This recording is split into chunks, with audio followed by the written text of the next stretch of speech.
चल दिल के दर्द गवाही दे,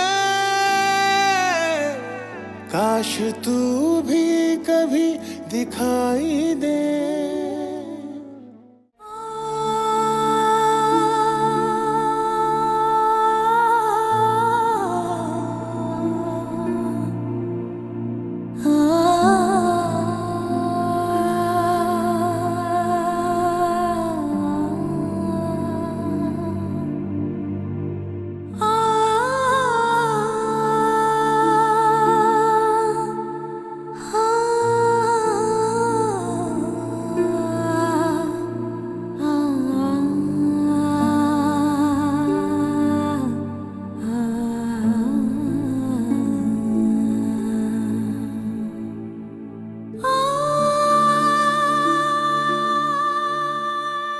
तुम्हारी अम्मी ने वादा लिया था कि कभी तुम्हारी आंखों में आंसू ना आने।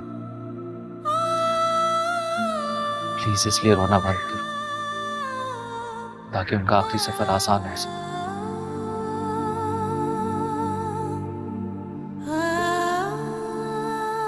जानती हो, जब मेरी वालदा इस दुनिया से गई थी तो मैं भी इसी तरह रोता था। तब मेरे बाबा ने कहा कि रोने की बजाय उनके लिए दुआ करनी चाहिए ताकि उनका आखिरी सफर आसान हो सके। मुझे सब्र नहीं आ रहा, नहीं आ रहा सब्र। कभी सोचा भी नहीं था अम्मी मुझसे इतना दूर चली जाएंगी। उनका एक एक लम्हा याद आ रहा है, उनका प्यार भरा लफ्ज़, उनकी मुस्कुराहट।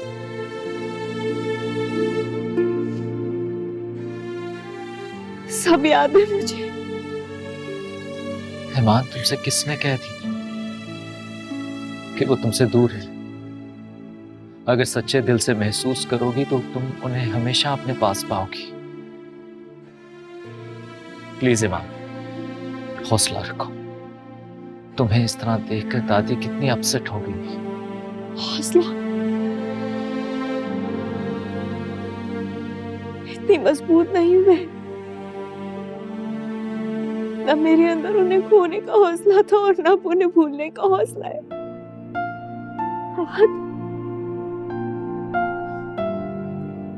हमें ने कभी एहसास ही नहीं होने दिया कि हमारे अब्बू नहीं है। माँ और बाप दोनों बनकर पाला। कभी माँ की तरह फिक्र करती, बाप बनकर हौसला देना। अब कहाँ से लाऊं मैं वो हौसला?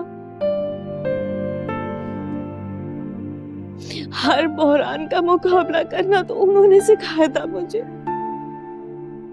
अगर मुझे पता होता कि उनके पास इतना कम टाइम है, मैं उन्हें कभी नहीं छोड़ती। ईमान, कौन कितनी जिंदगी जिएगा किसको पता। बस ये दुआ करनी चाहिए कि इंसान की जितनी जिंदगी हो बस हंसी खुशी बीत जाए।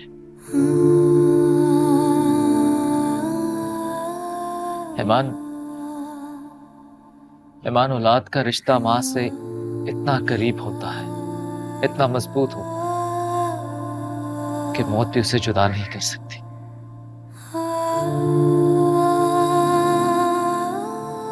ईमान, तुम इस घर की बड़ी हो, ना सिर्फ अपने लिए बल्कि अपनी पूरी फैमिली के लिए तुम्हें अब सोचना है। सैरिश के लिए सोचना है। माँ तो उसकी भी गई है, तुम्हें उसे संभालना है।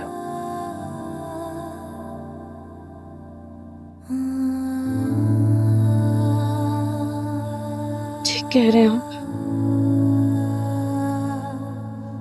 सैरिश को मुझे संभाल।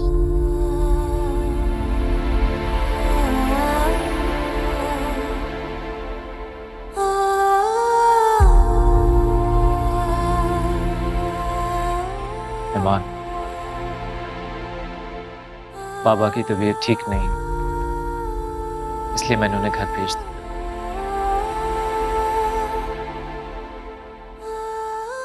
जी तो मेरा भी नहीं चाह रहा जाने का, लेकिन मुझे जाना हो। आप पापा को जाके संभालें, मेरी फिक्र नहीं कर, मैं ठीक हूँ।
मैं हूँ सरिश, तुम्हारी आपी।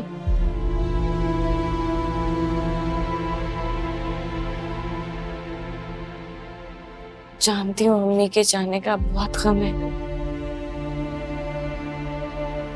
सदमा लगा है तुम्हें।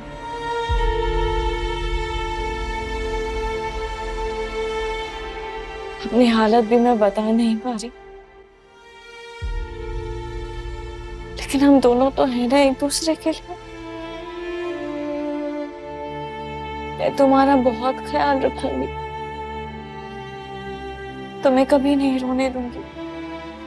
और फिर जीशान भी तो है, वो रखेगा तुम्हारा ख्याल। अम्मी की कमी महसूस नहीं होने देगा। तो मुझे छोड़ दिया है आपने, मुझे तलाक दे दी है।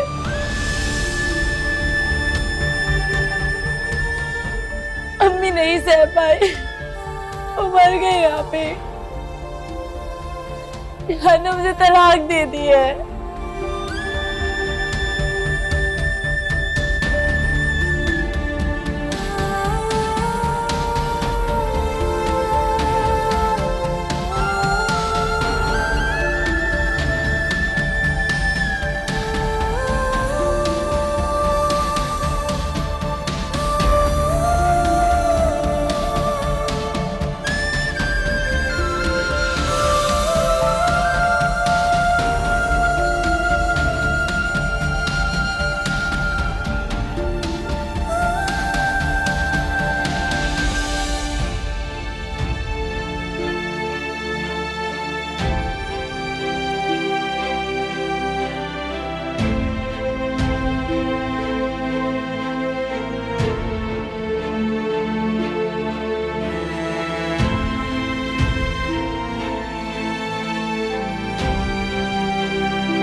क्या हुआ भाई? सरिश के बारे में सोच रहे हैं? नहीं सची, सच्ची के बारे में मैं चाह कर भी उनके दिल से वो तमाम दुख नहीं निकाल सकता जो मेरी वजह से नहीं। मम्मी ने ठीक कहा था तुम्हारे बारे में। तुम एक मक्कार, धोखेबाज, खुदगर्ज आदमी हो।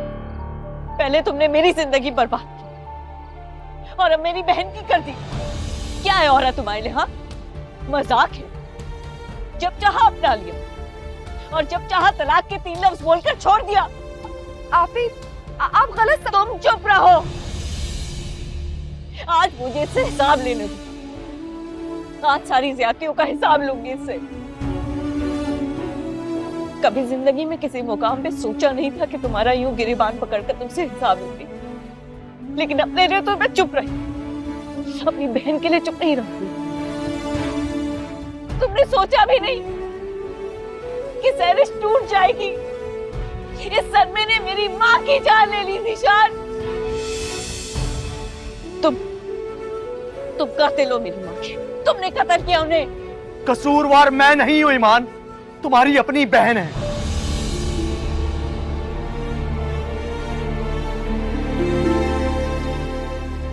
ईमान, वो मेरे खिलाफ तुम्हारे दिल में गिरा बांधने की कोशिश कर रही।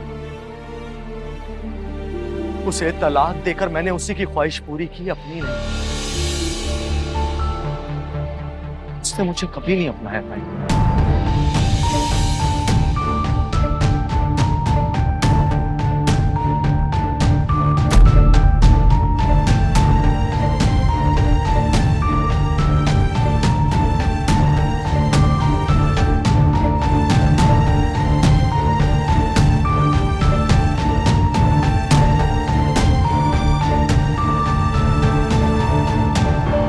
झूठ मत बोलो। अपने किए का इल्जाम सैरिश के साथ मत डालो निशान। भाई झूठ नहीं बोल रहे हैं आप। आपने हमेशा सैरिश को समझने में भूल की है। सैरिश ने आतिफ पर जो भी इल्जामात लगाए, उनकी वजह से वो अपने घर से बेघर हो गया है। और सिर्फ आपकी खुशी की खातिर उसने वो अपने सारे जुर्म कबूल किए जो उसने किए ही नहीं।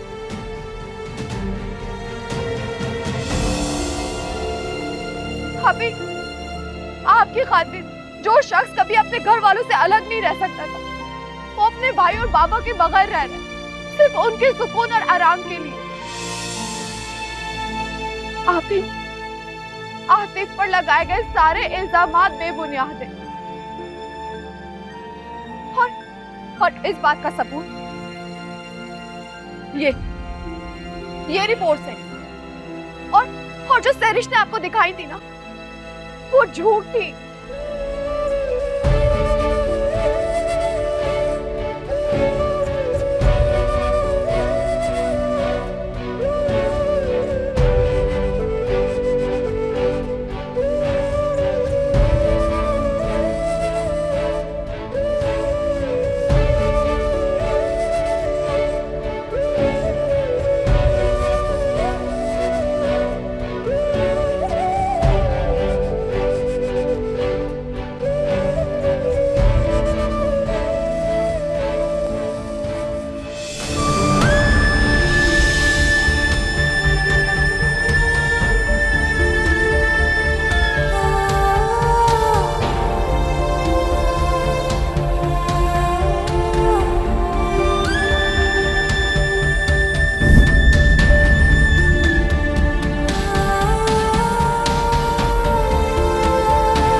भाई मैं तो दवाएं टाइम पे लेता हूँ, अगर असर नहीं हो रहा तो मैं क्या कर सकता हूँ। बाबा, अगर आप मेडिसिन वक्त पर ले रहे होते तो अब तक आपका दर्द ठीक हो जाता।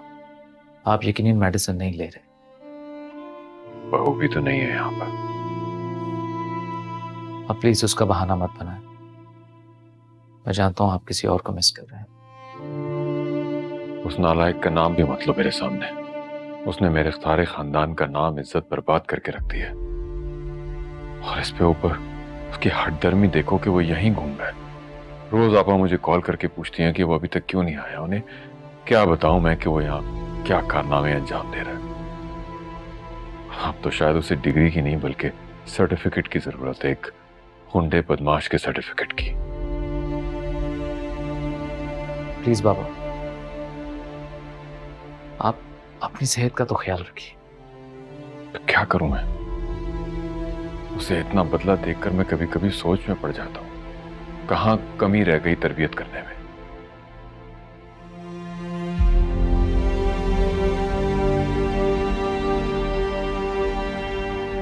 बाबा, अगर आप उसे वापस घर बुलाना चाहते हैं तो आप बुला सकते हैं, बट प्लीज आप मुझसे किसी माफी की उम्मीद ना रखिएगा। तुम्हें क्या लगता है तुम दोनों भाइयों को एक दूसरे के साथ अजनबियों वाला बर्ताव करते हुए देखकर मुझे खुशी मिलेगी? तो क्या करेंगे आप बाबा फिर? इसी तरह डिप्रेशन में पड़े रहेंगे? शायद। मेरा अपना खून है, वो औलाद है मेरी, लेकिन जो उसने गलती की है मैं उस पर कभी उसे माफ नहीं करूंगा, चाहे मैं जीते जी मर जाऊं।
मैं तुम्हारा दुख समझती हूँ बेटा।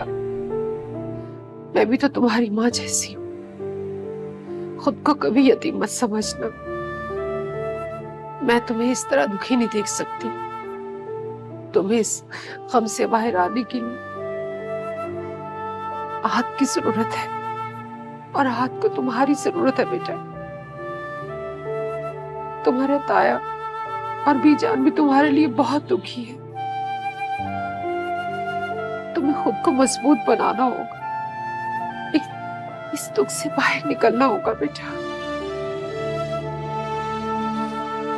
वो मैं बताने आई थी कि वो सैरिश की दोस्त हानिया आई है।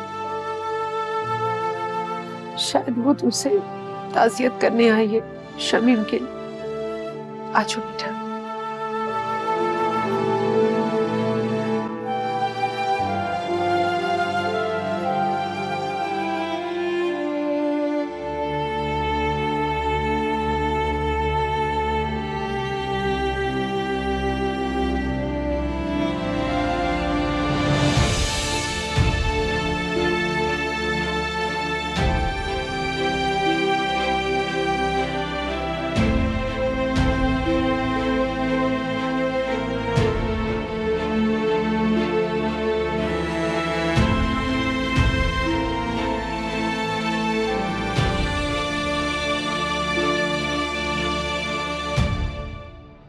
ईमान के साथ तुमने जो किया सो किया।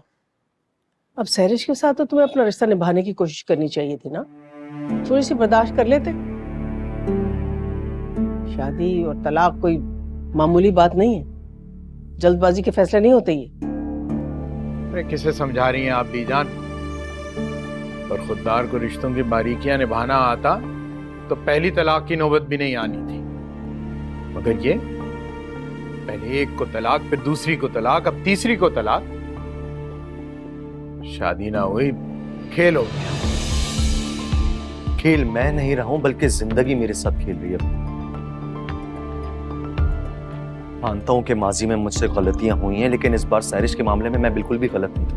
मेरा कोई कसूर नहीं। मैं अगर उस खुदसर लड़की के साथ जिंदगी गुजार भी लेता तो वो कभी खुश नहीं रहती। उसे हमेशा सबसे आगे रहने की इजाजत। और आपको क्या लगता है कि उसने शादी मुझसे किस वजह से की? सिर्फ और सिर्फ पैसे की वजह से बीचा, और ईमान को तकलीफ पहुंचाने के लिए, बस। ये सारी बेबुनियाद बातें हैं ज़ीशान। पैसों वाली बात अगर मान भी ली जाए कि उसके दिल में लालच आ गई थी, मगर ईमान के साथ वो इस तरह कैसे कर सकती है? हासिद दुश्मन होता है और वो ईमान से हसद करती है। कुछ भी कहो, वो हमारा खून है। बुरी है भली है, जैसी भी है, उस घर की बेटी और हमेशा रहेगी। बिन माँ बाप की बच्ची की हाय लेना अच्छी बात नहीं होती। हाय तो मुझे पहले ही लग चुकी थी दीजिए,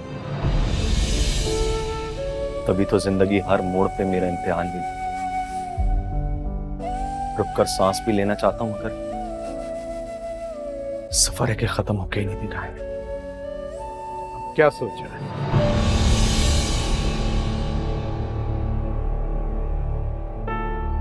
किस बारे में?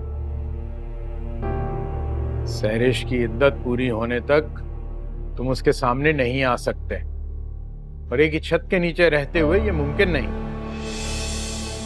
फिक्र नहीं करें आप, मैं भी इस घुटनज़दा माहौल में ज्यादा देर तक नहीं रह सकता।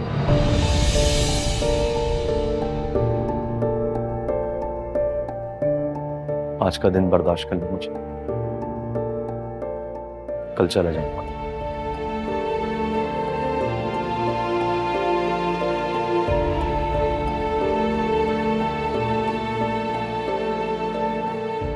या अल्लाह, मेरे बच्चों पर रहम कर, मेरे बच्चों पर रहम कर, अल्लाह हमारी मदद फरमा। आंटी के इंतकाल को सुनकर बहुत अफसोस हुआ। मुझे आती ने आज ही इस बारे में बताया। होने को कौन टाल सकता है? सही कह रही हैं, होनी को तो कोई टाल ही नहीं सकता। काश ये बात सहरिश को भी समझ में आ जाए।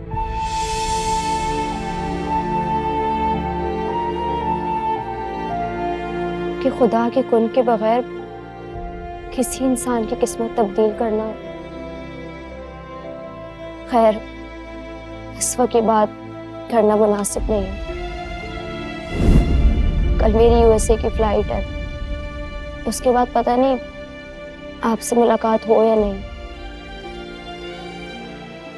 मैं आतिफ की गुनहगार हूँ, और मेरे साथ साथ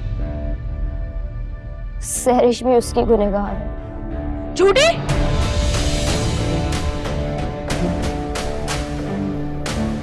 झूठी मक्कार! मैं तुम्हारा मुंह नहीं छूऊंगी। तुम्हारी हिम्मत कैसे झूठ बोली?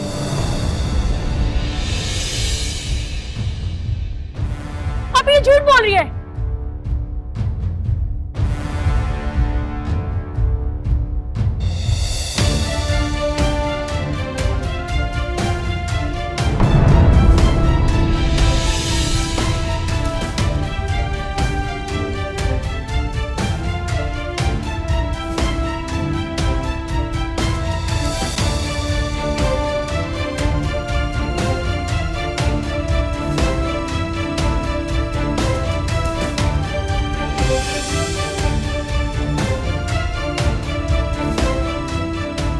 मेरी अगर ये शक्ल की बदसूरती तुम्हारी इबरत है तो तुम संभल जाओ।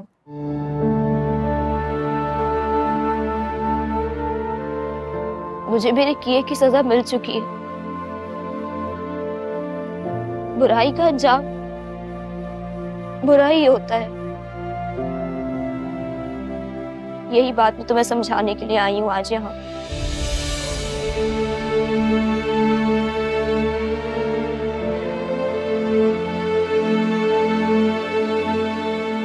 सर्जरी के बाद मेरे चेहरे का दाग खत्म होता है या नहीं, मुझे इसके बारे में तो कुछ नहीं पता, मगर मेरा दिल बहुत इत्मीनान है कि मेरा दिल अब हर बुराई से पाक है।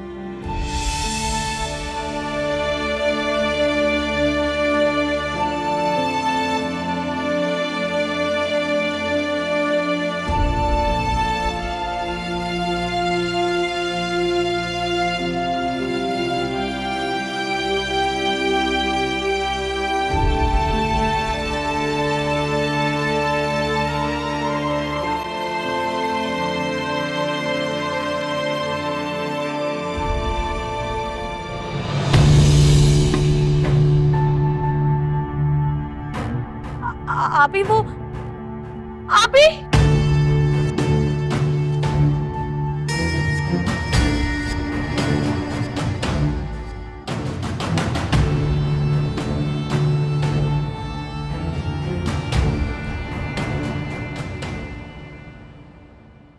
आप ही मेरी बात तो सुने।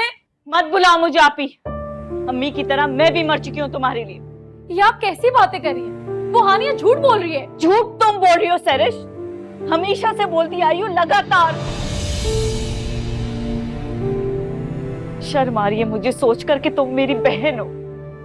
अम्मी के सामने मैं तुम्हारी हिमायतें लेते हुए नहीं थकती थी। सब कहते थे कि तुम गलत हो, लेकिन मैंने सिर्फ तुम पे यकीन किया, बाकी सबको गलत समझा। और तुमने क्या किया बोलो? क्या मिला तुम्हें ये सब कुछ करके?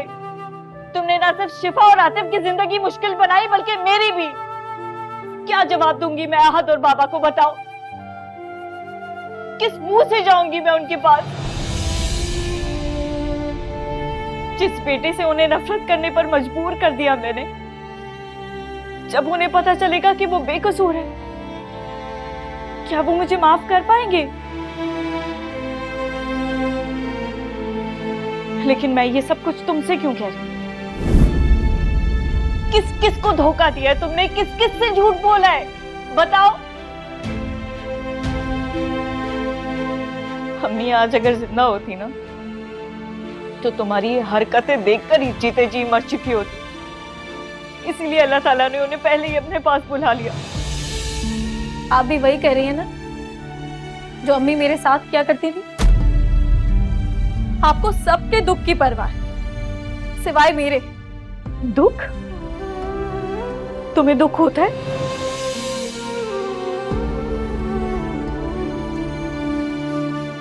क्या किया था अम्मी ने? बोलो। तुम्हारी फिक्र की थी, तुम्हारी परवाह की थी, यही खटकता था ना तुम्हें? तो जाओ ना, आजाद हो तुम।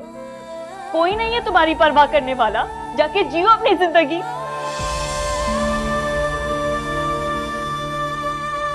तुम्हारे पास रुकी मैं, अपना घर बार, अपना शौहर छोड़कर, ताकि तुम्हारा गम कुछ हल्का हो। लेकिन अब मुझे उस घर की फिक्र हो रही है जो तुम्हारी वजह से अजियत से दो चार है। तुम्हारी गलतियों का अजाला कर दूं तो शायद अम्मी की रूह को सुकून मिल जाए।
उन्हीं से पूछा तो उन्होंने बताया तुम नहीं हो।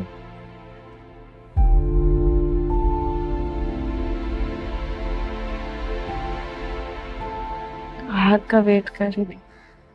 मुझे कह देती ईमान, मैं तुम्हें ड्रॉप कर देता।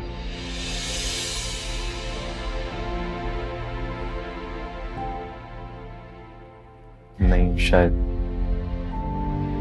पता नहीं तुम्हारे ससुराल वाले कैसे समझते। वो ऐसा कुछ नहीं सोचते। अब वो मेरा अपना ही घर है। हाँ, ये भी तुम्हारा ही घर है।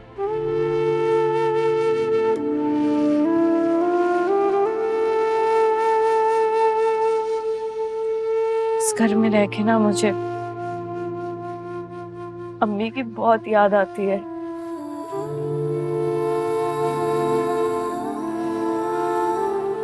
ऐसा लगता है जैसे किसी भी कोने से निकलकर मुझे आवाज देंगी, ईमान बेटा, ये कर लो, ईमान बेटा।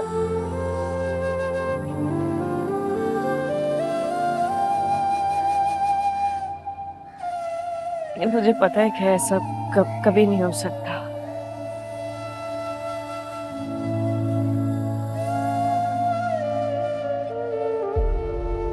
एक वक्त था ईमान जब तुम्हारे सारे दुख सुख मेरे, मगर अब इतना भी हक नहीं कि मैं तुम्हारे आंसू तक पहुंच।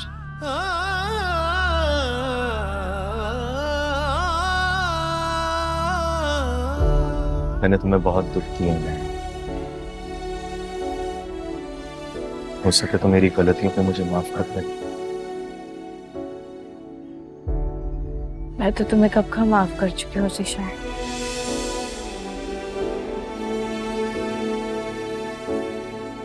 बल्कि माफी तो मुझे तुमसे मांगनी चाहिए।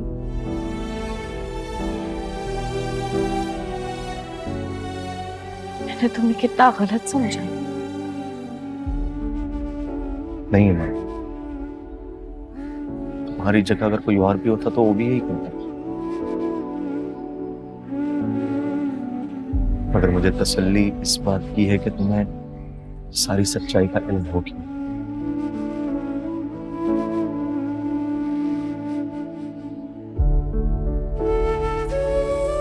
काश ये सब कुछ सच ना होता।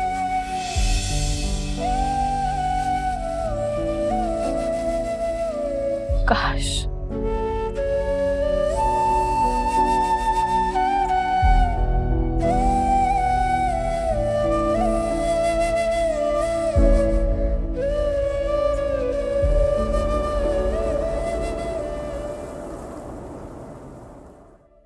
बस मेरे बच्चे, बस और नहीं रोते। हम सब अल्लाह की अमानत है, हमें उसी की तरफ लौट कर जाना है।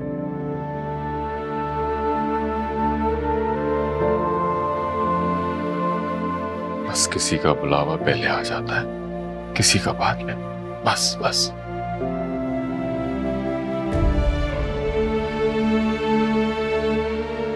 बाबा, मुझे लगता है कि कोई और भी इशू है जो ये इतनी दुखी है। सारे रास्ते भी ये गाड़ी में इसी तरह रोती आई।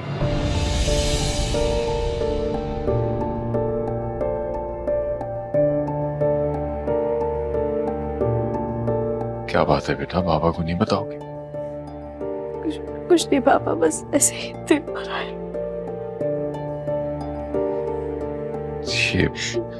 ये घर तुम्हारे बगैर कुछ नहीं है बेटा। अच्छा किया तुम वापस आ गई। आहत जी। बेटी को कमरे में ले जाओ, थोड़ा आराम करेंगे तो सुकून मिलेगा। जी ठीक। आओ।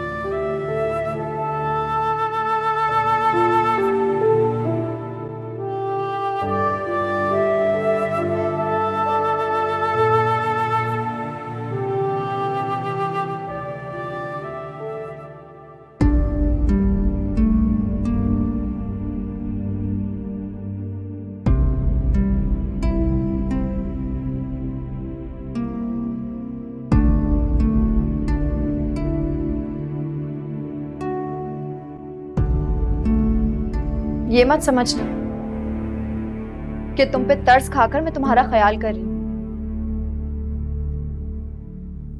अम्मी ने खाना भिजवाया था, खा लेना। मुझे नहीं खाना, ले जाओ। अब खाना ना खाकर तुम कौन सा तमाशा दिखाना चाहती हो सबको? तुम्हारी इसी अना की वजह से तुम अब कहीं की नहीं रही। मुझे तो समझ ही नहीं आता कि तुम्हारे दुख पर अफसोस करूं या तुम्हारी नाकामी पर मैं खुश हूं। अपने ही घर में अपनों के बीच में कितनी अजनबी हो गई। क्या ये जिंदगी तुम्हें बहुत अच्छी लग रही है?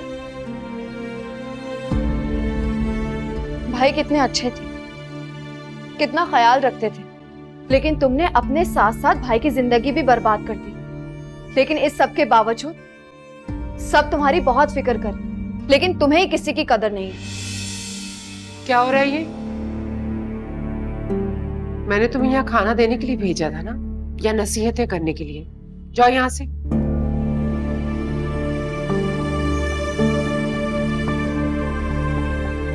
और तुम खाने से फ्री होके नीचे आ जाओ, बीजान बुला रही है तुम्हें।